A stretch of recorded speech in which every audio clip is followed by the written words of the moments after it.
Hi guys. So today I'm talking about distraction techniques which can be used for anxiety and self-harm, which is why this has no like special title like most of them do. So it doesn't actually relate to a particular video, a particular topic even. It's going to go in both playlists, and it's to help with both because I know that sometimes you need distractions for anxiety as well as self-harm. So this is kind of a general overview of different distractions that you can use. So the first thing you do is let your feelings out physically, which is an okay way to do it. I don't personally use it, but I know it can work for some people. So scream as loud as you can. That tends to work quite well for a lot of people. It's basically a vocal way of getting out how you actually feel, and people can hear you. You can hear yourself.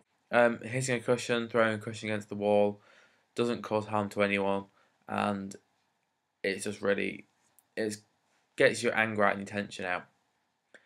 Squeezing ice really hard gives you the same sensation as self-harming because it kind of creates a burning, painful type thing. So that might be good for self-harm wise. Playing loud music and dancing around energetically, that tends to work. I play music really loud but don't tend to dance energetically because you also get to listen to your favourite song. It can relate to how you feel and you get to let out some energy as well, which is always good. And the final letting it out physically thing I'm going to say is just spend some energy.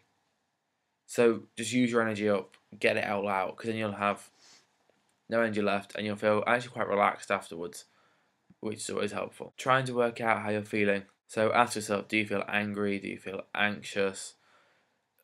What are you annoyed about? Because that tends to just helps you pinpoint exactly what's wrong, and then you can work from there down so you can get deeper into the problem and figure out what's going to work best. This keeps sliding because it's on my knee, which probably isn't a wise idea. Talking to a friend. This is in the talking about it section. Yeah, talking to a friend is very helpful because they can take your mind off it. So whether anxiety or self-harm, they'll both be helped by this because talking, I'm kind of an advocate for talking. I think talking is a great way to recover from mental health. I know some people don't. That's fine. This is just my opinion on it. Talking to a friend, they can help you see things in a way you probably wouldn't have thought of, or see it in a different light, help you look at a different way to get around the problem, help distract you, take you out of the situation, and if it's self-harm, you're very unlikely to do it in front of your friends. Using your creativity, this one is just fantastic because you can do anything. You can go on the internet and write a message in a self-harm news group. You can play an instrument or sing really loud. You can write out the soundtrack to your life as if it were a film. And you just got everything there that you could possibly want. Like, create your own cartoon characters. Like, it's just a great way to distract you. You just basically let yourself go, and it's just pure imagination, and it can show how you feel without actually you getting hurt or anyone else getting hurt. And with anxiety, it's the same. You can just show what you're anxious about, or turn it into something that isn't something to be anxious about. You can show it in a different way again, which just really helps.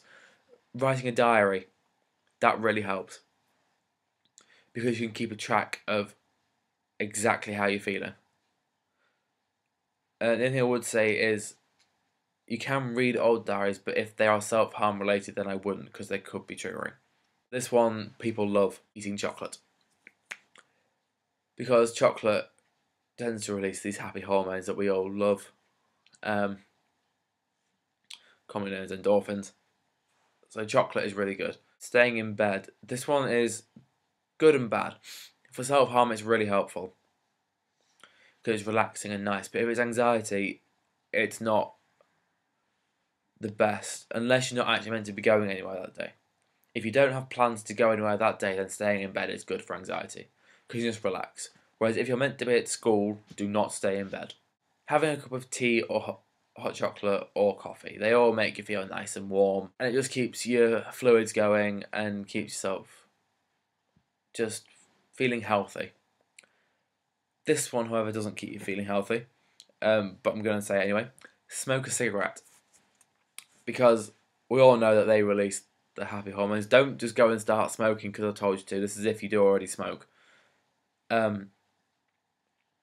they can really help with relax you, and you know why if you smoke. Play on the computer, go on the internet, but don't look at triggering things. Find out how to put 8 queens on a chessboard without any of them being able to kill each other. Apparently there are 92 possible ways to do this, so trying to find out all 92 possible ways would probably be a good way to do it. And just distract yourself. Origami, make your own puzzles, learning a new skill, all that kind of stuff. Go for a walk, or a dog. Get on a train and go somewhere. Obviously don't just run off from home. But get on a train and go see the world. Because then if it's self-harm, you're not likely to do it because you won't find anything to do it with. And if it's anxiety, it can just help relax you. Catch up on DIY. Bake something. Baking is really good. Because you get a nice treat at the end of it. Close your eyes. Move them around randomly, then open them again. And then describe to yourself in excruciating detail the first object that you see when you open them. Because what this does is you focus on moving your eyes around and then you focus on the object, and trying to find out how to describe the object creates even more distractions. It just takes your mind off it. Breathing, this can be used for both quite well.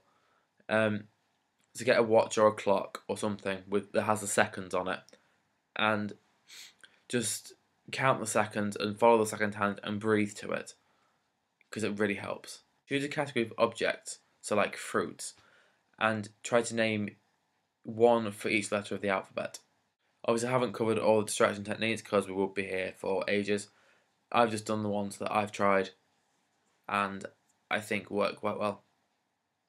I might be starting talking about bipolar, because I know people who are affected by it, so I would kind of like to do that kind of thing, but I just need the details first. So yeah, if you want that, just tell me. I'll do some stuff on bipolar. But yeah, whatever you want more of, just tell me, because I have a list, but I just pick something random off it each day.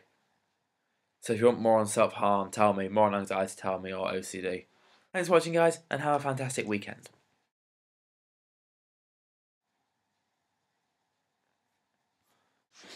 Oops, sorry.